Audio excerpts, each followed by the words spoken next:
نقوش سیرت سرور پہ جب نظر گزری تو یوں لگا کوئی ہو کر گیا ہے آنکھوں میں، تو یوں لگا کوئی ہو کر گیا ہے آنکھوں میں۔ مکان چشم میں ہیں لامکان کے نظارے، مکان چشم میں ہیں لامکان کے نظارے، جمال جلوہ شمس الضحیٰ ہے آنکھوں میں، جمال جلوہ شمس الضحیٰ ہے آنکھوں میں۔ سرکار کی مدح مقدس میں ان کی حیات مقدس کو پیش کیا گیا ہے۔ زبان کھولو تو یا حبیبی یا رسول اللہ، زبان کھولو تو عقدہ کشائے دہر ہو تم۔ سرکار جب بولنے پہ آئیں تو کائنات کی الجھی ہوئی گتھیوں کو سلجھا دیں۔ زبان کھولو تو عقدہ کشائے دہر ہو تم، اور جو چپ رہو تو دو عالم چھپا ہے آنکھوں میں، جو چپ رہو تو دو عالم چھپا ہے آنکھوں میں۔ اہل اللہ جو مے حب نبی سے سرشار ہیں، ان کی نگاہوں کی کیفیت کو شاعر پیش کرتا ہے۔ بھلا ان آنکھوں کو دنیا لبھا سکے کیوں کر، بھلا ان آنکھوں کو دنیا لبھا سکے کیوں کر، جسے لگی ہوئی خاک شفا ہے آنکھوں میں، جسے لگی ہوئی خاک شفا ہے آنکھوں میں۔ اور سید عالم صلی اللہ علیہ وسلم کے ان گداؤں سے متعلق ایک مخصوص شعر عرض کیا ہے کہ ملوک تیرے گدا سے نظر ملا نہ سکیں، یا حبیبی یا رسول اللہ اپنے ایسے گداؤں کا صدقہ عطا فرما دے ہمیں۔ ملوک ان کے، ملوک تیرے گدا سے نظر ملا نہ سکیں، قسم خدا کی کچھ ایسا نشہ ہے آنکھوں میں، قسم خدا کی کچھ ایسا نشہ ہے آنکھوں میں۔ اور ایک نصیحت کا شعر عرض کیا ہے، اے عاشقان رسول، اے بزم مصطفیٰ سجانے والو، اے محبت کی بزم میں حاضر ہونے والو، ایک نصیحت کا شعر عرض کیا ہے۔ نگاہ ان کی گزرگاہ ہے، میرے آقا کی گزرگاہ ہے یہ نگاہ، نگاہ ان کی گزرگاہ پاک و صاف رہے، نگاہ ان کی گزرگاہ پاک و صاف رہے، کہ عرش قلب تک ایک راستہ ہے آنکھوں میں، کہ عرش قلب تک ایک راستہ ہے آنکھوں میں، دلوں میں حسرتیں اور التجا ہے آنکھوں میں، مدینے جاتا ہوا قافلہ ہے آنکھوں میں، نہ دیکھی خلد مدینہ تو دیکھ آیا ہوں۔ حضور ایک نئی بات عرض کی ہے، ملاحظہ فرمائیے گا، گستاخی معاف۔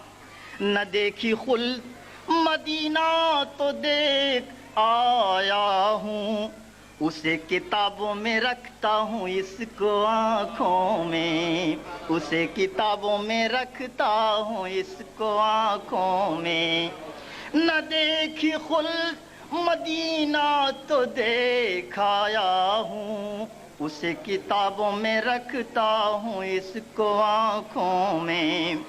اور کیفیت حضوری کو ایک شعر میں عرض کرنے کی کوشش کی ہے۔ حضور ان کے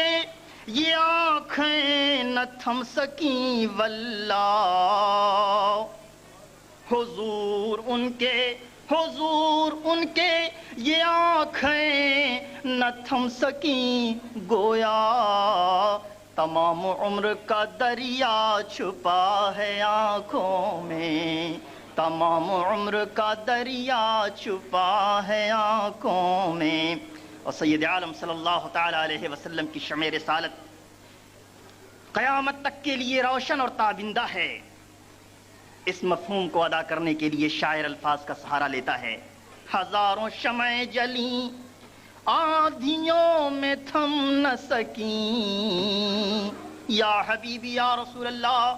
ہزاروں شمع جلیں آندھیوں میں تھم نہ سکیں، وہ جل رہا ہے جو ان کا دیا ہے آنکھوں میں، وہ جل رہا ہے جو ان کا دیا ہے آنکھوں میں، اسی پہ بدر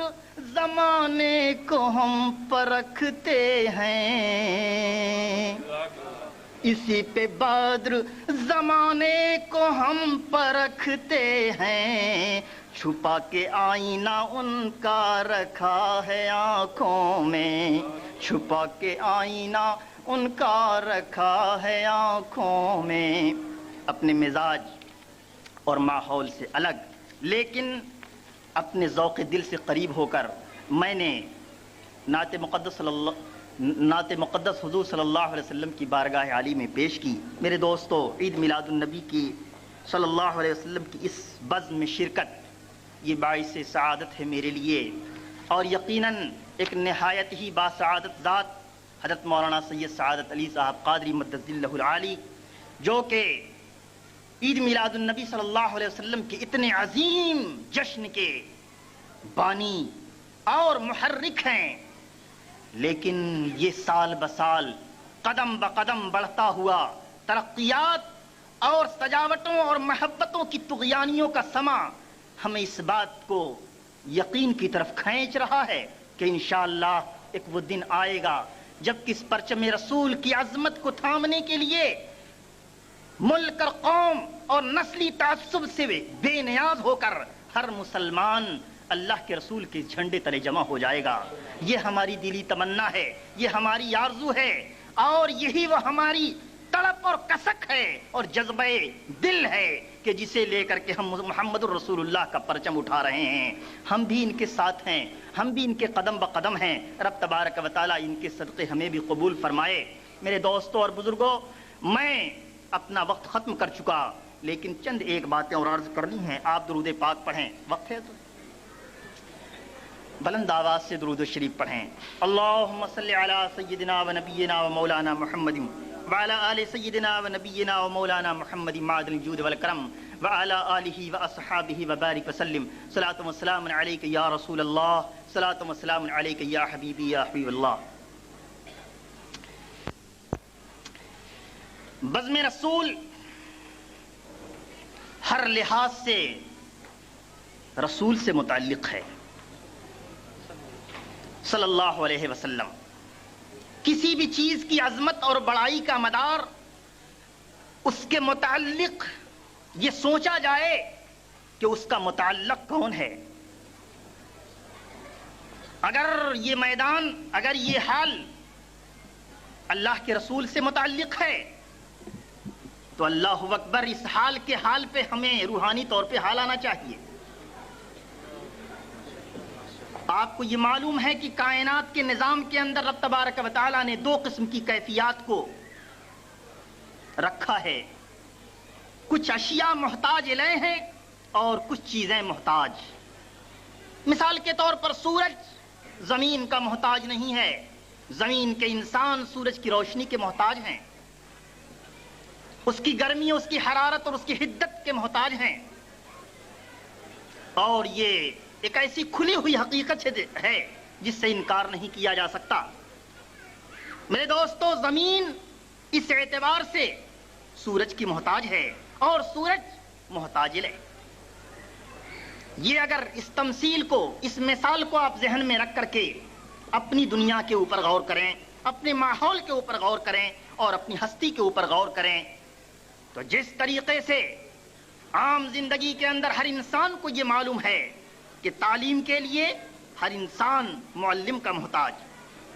علاج کے لیے حکیم اور ڈاکٹر کا محتاج، اسی طریقے سے مختلف مسائل حیات رب تبارک و تعالیٰ نے نظام کائنات سے اہم شخصیت جس کے لیے نظام کائنات مرتب فرمایا وہ ہے سیدنا و سندنا و شفیعنا و کریمنا سیدنا محمد الرسول اللہ صلی اللہ تعالی علیہ وسلم۔ ہر اعتبار سے دنیا اور دنیا والے محمد الرسول اللہ کے محتاج، ان کے گداگر ہیں، ان کے در کے کاسا لیس ہیں، ان کی بارگاہ کے اندر حاضر ہو کر کے گداگری کرنے والے ہیں۔ محمد الرسول اللہ محتاج الیہ ہیں۔ روحانی اعتبار سے، جسمانی اعتبار سے، معاشرتی اعتبار سے، تہذیبی، تمدنی، اقتصادی، تمام اعتبارات جو دنیا کے اندر رائج اور مروج ہیں، ان تمام اعتبارات سے انسان محتاج ہے، محمد الرسول اللہ محتاج الیہ۔ لیکن یہ بھی تو ایک حقیقت ہے کہ 63 سالہ حیات مقدسہ پوری کر کے اب حیات برزخی کے اندر اس سے عظیم زندگی میں وہ ہیں ضرور، لیکن ہم سے تو پردہ ہے، ہم سے تو حجاب ہے، ہم سے تو چھپے ہوئے ہیں۔ میرے دوستو، اب اس حیات برزخی میں، اب اس عالم میں جب کہ وہ ہم سے چھپے ہوئے ہیں اور ان کا نظام ہم پہ ظاہر ہے، وہ ہم سے پردے میں ہیں، ان کا پیغام ہمارے سامنے ہے، وہ اپنے کو حجاب نورانی میں رکھے ہوئے ہیں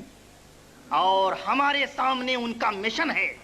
ہمارے سامنے ان کی تعلیمات ہیں، ہمارے سامنے ان کے فرمودات ہیں، ہمارے سامنے ان کے فرمائے ہوئے ارکان زندگی ہیں۔ اب اس سلسلے میں آپ کو اگر غور کریں تو یہ پتہ چل جائے گا کہ میرے دوستو، ان کا ہر پیغام، اس کے پیچھے محرک اب بھی زندہ ہے، اس کے پیچھے محرک اب بھی زندہ ہے، ان کی ہر تعلیم، اس کے پیچھے داعی اب بھی موجود ہے۔ میرے دوستو اور بزرگوں، اللہ تبارک و تعالیٰ کے پیارے حبیب صلی اللہ تعالیٰ علیہ وسلم کا ذکر، یہ وہی ذکر ہے جو ذکر اللہ ہے۔ رب تبارک و تعالیٰ کے پیارے حبیب کی تعریف اللہ تبارک و تعالیٰ کی قدرت کاملہ کی تعریف ہے، اور پیارے حبیب صلی اللہ تعالیٰ علیہ وسلم کی نعت مقدس قدرت کی بے پناہ عظمتوں کی نشاندہی کر رہی ہے، اور اسی منزل پر آ کر، اسی مقام پر آ کر کے ہم یہ کہنے پر مجبور ہو جاتے ہیں کہ اے دنیا اور دنیا والو، اے دنیا کے انسانوں، ساری کائنات در بدر بھٹکتی رہے اور ٹھوکر کھاتی رہے، وہ اس بات پر مجبور ہو جائے گی کہ اگر اسے فلاح و نجات حاصل کرنا ہے تو قدم مصطفیٰ پہ اسے آنا پڑے گا۔